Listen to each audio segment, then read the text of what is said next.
You're watching Gold Rush in a Rush, and we're recapping the Season 4 episode, Blowout. In this episode, we'll see 10 minutes of Todd Hoffman, 9 minutes of Dakota Fred, 14 minutes of Parker SCHNABEL, and 28 minutes of commercials, recaps, and previews. So what happened? Before setting up the new wash plant, Real Miner Tony Beats arrives to watch Parker do his final cleanout from Little Blue. The total? 85.7 ounces, worth $120,000, bringing Parker's season total to 205 ounces. But Tony is not happy. He orders Parker to double his results, 170 ounces a week, which he reasons can be done with the addition of Parker's new wash plant, Big Red. But moments after he begins mining, Big Red has a blowout. Not designed to run large pieces of bedrock, Big Red needs a redesign to allow for larger material to pass through. But Parker refuses and wants to keep mining, which he does, until Big Red blows out, again, and they are finally forced to shut down. 30 minutes later, Gene has opened up the end of the pre-wash box and they restart the plant. At the end of the week, they have run 6,000 yards of pay dirt, but will it be enough?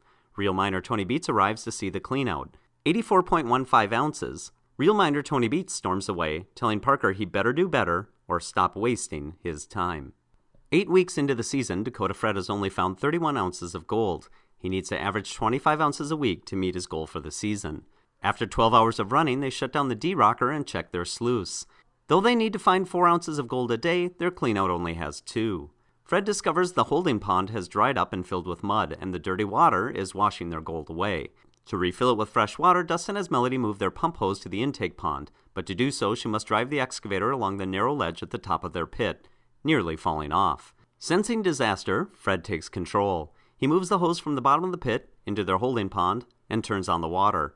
With a fresh supply, they restart the D-Rocker. At the end of the week, they weigh their gold. But will it be enough? 6 ounces, 7, 8, 9, 10, dramatic music plays, 27.4 ounces, worth $37,000, bringing his total to 58 ounces for the season. So far this season, Todd Hoffman's team has found 3 diamonds and no gold. Dave Turn wants to run 1,500 yards of pay dirt to properly test his new gold mine, but a thunderstorm interrupts their plans. They leave their pump running at the bottom of their mine, hoping to keep it dry through the night. The next morning, they find their gold pit is completely filled with 25 feet of water, the pump submerged, and their hose and filter buried in the mud at the bottom. The only way to get the filter out is for Dave to repeatedly dive to the bottom of the pit to find the rope needed to pull it back out. But will he be killed by electric eels and poisonous snakes?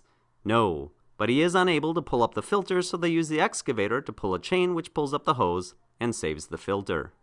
But will the flooded pump still run? They drain the fuel, change the oil, pull the plugs, clean it out, and put it back together. Their first attempt to restart it does nothing. It turns out the starter is broken, and after being repeatedly told there are no pumps or spare parts in all of Guyana, they miraculously find a brand new starter in their shed of spare parts.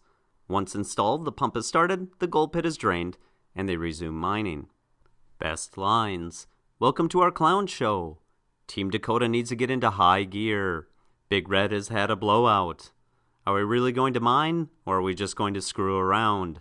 We might Frankenstein this thing back together. Does it have to completely self-destruct? Join us next week when we may finally see who can find more gold, Team Hoffman or a 10-year-old with a metal detector.